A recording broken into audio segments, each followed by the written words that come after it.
she said. If you love me, you'll take the blame. That was the first sentence my wife, Madison, threw at me while the smell of burnt rubber still hung in the air, and the older woman from the other car was holding her head in shock. I remember staring at Madison, my ears ringing from the airbag, wondering if I'd actually heard her right, wondering when exactly my wife had turned into someone I no longer recognized. My name is Evan Parker, 35, IT support for a mid-sized company in Austin. Married 4 years. Peaceful, steady, boring by some standards, but it was a life I believed in. Madison always said she loved that about me. Said she felt safe. I thought that meant something. Turns out, it didn't, not when her ex-boyfriend, Derek Coleman, reappeared 6 months ago with his 6-figure pharmaceutical job, his new Audi, and the smug smile that made me feel like I was back in high school fighting for scraps of dignity. Madison said they were just catching up.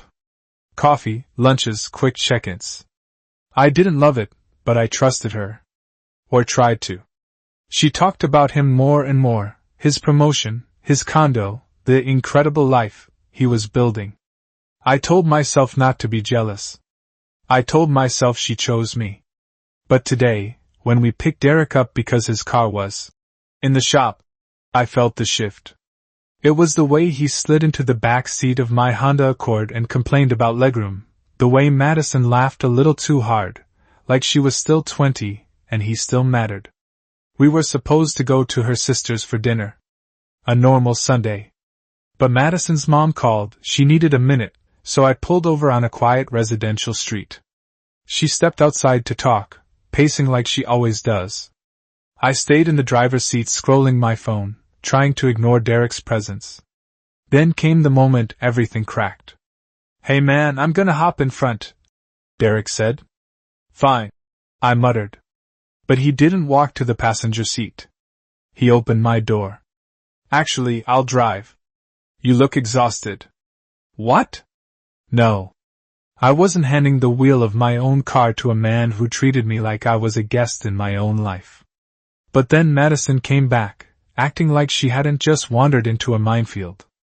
Honey, let him drive, she insisted, giving me a smile I couldn't read. Just relax for once. Relax. Right. The truth is, I didn't want to start something in front of him. So I stepped out and slid into the passenger seat, my first mistake, and the one that set the rest of the nightmare in motion. Derek drove like he owned the road, faster, sharper, reckless. My nerves were buzzing, every turn too wide, every stop too late. And then the intersection came. A four-way stop. A car already going through. Derek rolled the sign, floored it. I barely had time to shout his name before the other car slammed into my side. Metal crunched. Glass burst. Airbags exploded. And when I crawled out of the wreck, dazed and bruised, the first thing I heard wasn't my wife asking if I was okay. It was her voice trembling, for him. Then Derek pulled me aside, panic all over his face, and whispered the sentence that set my blood boiling. Dude, you need to tell the cops you were driving. When Derek whispered that I should take the blame, I actually thought he hit his head too hard. I stared at him, stunned, half convinced he was joking. But the desperation in his eyes wasn't confusion, it was calculation. He knew exactly what he was doing. Man, I've already got a DUI, he hissed. If this hits my record, I'm done. Just say you were driving. You'll get a slap on the wrist. I couldn't even respond before Madison walked over. What's going on? She asked, her voice too sharp, too alert. When I told her what Derek wanted, she didn't even flinch. Didn't gasp. Didn't defend me. Instead, she took a breath, looked me dead in the eyes, and said the line that felt like a knife sliding right between my ribs. Would it really be that bad? I swear everything. Around us went silent for a moment. I didn't hear sirens, the woman's shaky breathing, or even my own heartbeat. Just the echo of her question, like she'd asked me what groceries we needed, not whether I'd commit a crime. She stepped closer, lowering her voice. Evan, think about it. You have a clean record. Nothing will happen to you. But Derek, he'll lose everything. I laughed. actually laughed. Bitter, disbelieving. He should lose everything. He caused this. Madison's expression changed. Something cold slipped over her features, like a part of her I'd never met before. Don't be selfish. Selfish. For not wanting to lie to police. For not wanting to take responsibility for a wreck that nearly crushed me. Meanwhile, Derek kept pacing, running his hands through his hair like the star of a bad college drama audition. Please, man. I'll pay for everything. Your car, hers, whatever. He was talking fast now, too fast. Just say it was you. Please. No, I said firmly. Madison grabbed my arm. Hard. If you love me, you'll do this, she whispered. That was the moment something inside me broke. Not shattered, just ended. Quietly. Like a light switching off. Then the sirens grew louder. 2 officers pulled up, checked on the older woman, checked on us. Derek, suddenly an Oscar-level actor, clutched his neck like it might fall off. Madison hovered around him like he was the victim. The officers asked who was driving. Derek looked at me. Madison looked at me. I raised my hand and pointed straight at Derek. He was. Madison gasped like I had just shot her favorite childhood pet. Derek turned white. The officer asked again for confirmation. Derek stammered. Then the moment shifted when I said 9 words that sealed both their fates. I have dashcam footage. Front and rear. The officer's eyebrows lifted. Footage of him getting into the driver's seat? Everything, I said. Madison grabbed my arm again. Evan, stop, she hissed. Please. You don't understand, no, I said. I understand perfectly. I pulled the SD card from the dashcam and handed it to the officer. They watched the video inside the patrol car. Every second. Every word. Every moment they tried to pressure me. Every denial I made. When the officer stepped back out, he didn't waste time. Derek was arrested immediately, driving on a suspended license, uninsured, reckless driving, causing an accident. Then came the part one didn't expect. Madison was handcuffed, too. Ma'am, the officer said. The audio confirms attempted obstruction and conspiracy to file a false police report. She didn't even look at me when they walked her to the car. Just stared ahead, like this was all somehow my doing. I stood alone on the sidewalk as the patrol cars pulled away, 2 people I thought I understood disappearing into flashing red and blue. And for the first time in years, my hands stopped shaking. Because I had chosen myself. Finally. The house felt impossibly quiet the night they hauled both of them away. No TV humming, no footsteps upstairs, no soft laugh drifting from the kitchen. Just me, the faint smell of burned airbag dust still clinging to my clothes, and the hollow realization that my marriage hadn't ended today. It had ended months ago, I just hadn't seen it. The next morning, around noon, Madison let herself in with her key like she hadn't spent the night in jail. She walked straight into the kitchen and made coffee. Coffee. As if she hadn't tried to convince me to commit a felony. As if nothing had happened. You had me arrested, she said like she was scolding a child.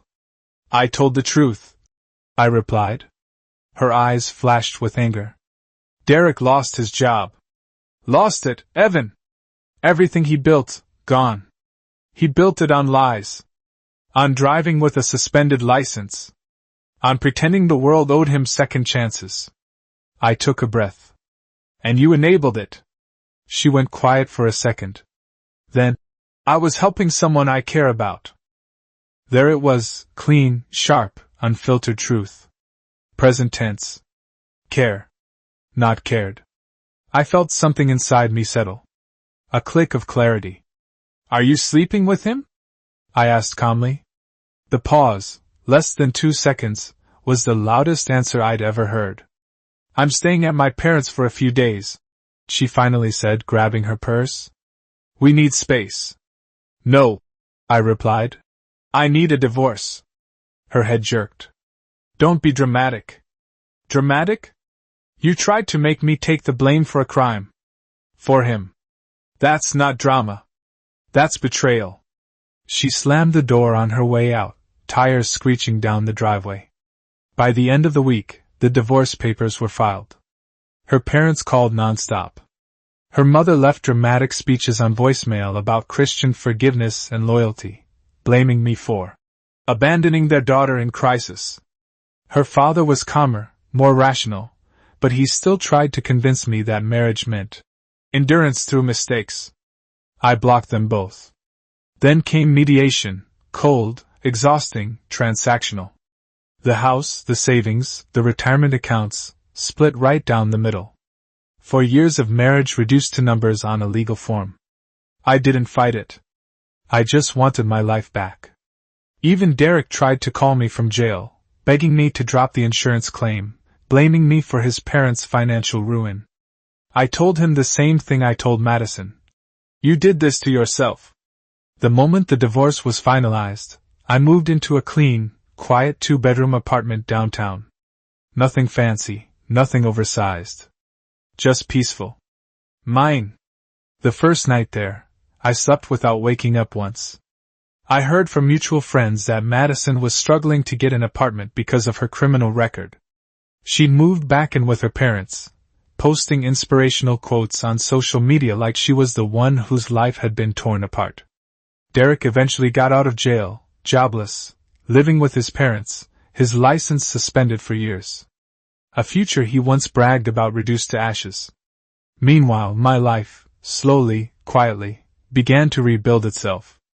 I got a promotion at work. I met someone new, someone steady and kind and entirely free of lingering exes. Someone who asked me, early on, "Are you sure you're ready?" And for the first time, I answered honestly, "Yes." Because I'm not going back. Sometimes, though, late at night, I think about the moment Madison said, "If you love me, you'll take the blame." And I realized that was never love. That was convenience. Expectation. Entitlement. The Dashcam cost me $200.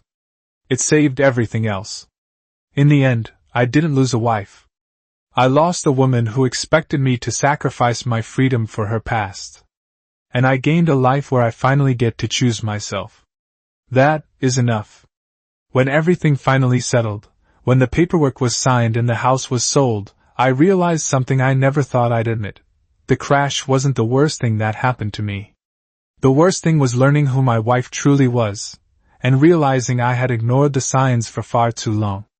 Madison lost a job opportunity because of her record. Derek lost everything because of his own choices. And me? I lost a marriage, but I gained peace. A clean slate. A life where I don't have to question whether the person beside me actually stands with me or just uses me as a shield. Sometimes I drive past the intersection where our car was hit. The stop sign is still there, the same faded red, the same shaky neighborhood trees swaying overhead. I stop for a moment, not because I have to, but because I want to. Because choosing to stop, choosing to do the right thing, is what saved me. People say endings are painful. They're right. But they forget something important. Some endings are also escapes. Some endings are transformations. And some endings, like mine, are the first honest beginning you've had in years. I didn't walk away with a marriage. I walked away with myself. And honestly, that was the best deal I've ever made.